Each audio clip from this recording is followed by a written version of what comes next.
ہاں جی چلیں جی پروگرام کا سلسلہ آگے بڑھاتے ہیں. اور اب جب ہم مسائل کی بات کر رہے تھے تو اب ذرا پھر واپس آ جاتے ہیں, کیونکہ ایک ہماری ذمہ داری یہ بھی ہے کہ عوام کے نمائندگی کرنا اور ان کے مسائل کو ہائی لائٹ کرنا, صحت سے جڑے مسائل کو. اب بات یہ ہے کہ سندھ میں انسداد ملیریا پروگرام کا 1 ارب 21 کروڑ روپے کا بجٹ بھی بیماری کو کنٹرول نہ کر سکا. 1 ارب 21 کروڑ کا بجٹ بھی ملیریا کو کنٹرول نہیں کر سکا ہے. ملیریا کے لیے جی صرف ملیریا کے لیے مختص تھا. محکمہ موسمیات کے مطابق 15 جون تک 55,878 افراد ملیریا کا شکار ہوئے. اب ملیریا کے سب سے زیادہ مریض حیدرآباد ڈویژن میں 20,688 رپورٹ ہوئے.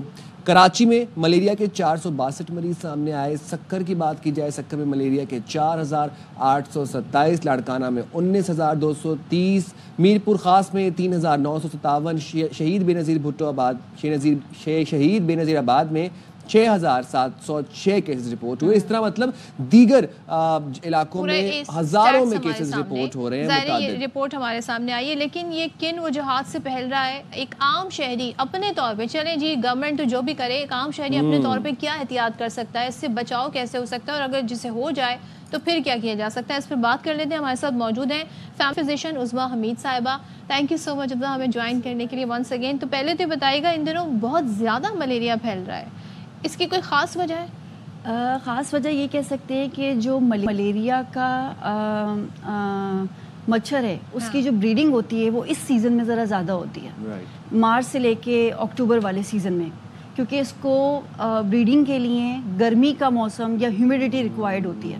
اچھا, ایک تو یہ عنصر آ گیا. دوسرا یہ ہے کہ جیسے آپ نے بتایا کہ یہ ہماری انفرادی اور سب کی ایک کلیکٹیو ایک جدوجہد, ایک رسپانس ہے کہ ہم کس طرح سے اس کو کنٹرول کر سکتے ہیں.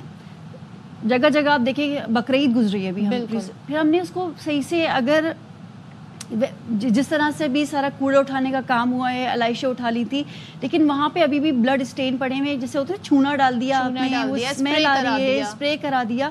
یہ دیکھیں تھوڑا سا ہر کسی کو اپنا پارٹ پلے کرنا ہوتا ہے. ہم لوگ کیا سمجھتے ہیں کہ صرف ایک ہی کی ذمہ داری ہے, ہم نے اپنے گھر سے چیزیں سٹارٹ کرنی ہوتی ہیں, پھر جا کے چیزیں ایک ہوتا ہے نا ہمیں اس کی نظر آتی ہے.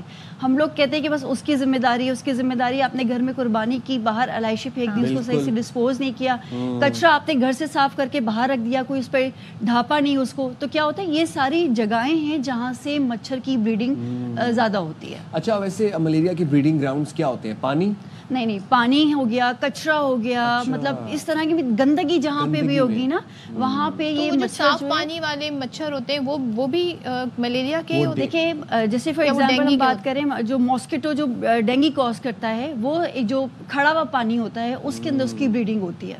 ٹھیک ہے, تو ڈفرینٹ اقسام ہیں مچھر کی, جو کہ جن کو ڈفرینٹ میڈیم چاہیے ہوتا ہے گرو کرنے کے لیے. تو اسی اچھا زبردست, ٹھیک ہے. اچھا, یہ بتا دیجیے گا آپ کے ہنگامی بنیادوں پر کیا اقدامات کرنے چاہیے انڈیویجولی اینڈ کلیکٹیولی؟ پہلے انڈیویجولی بتا دیں ذرا ہمارے ویورز کو.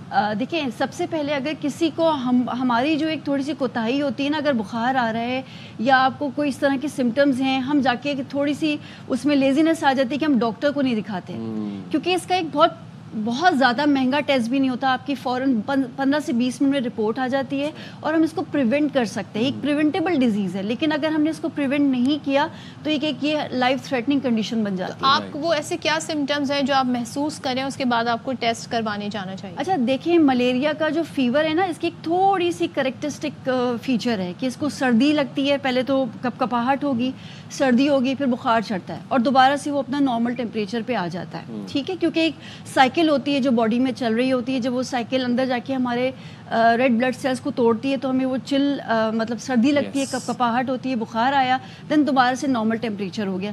جو دوسرے بخار کے اندر ہمیں اس طرح کے سمٹمز نہیں ملتے.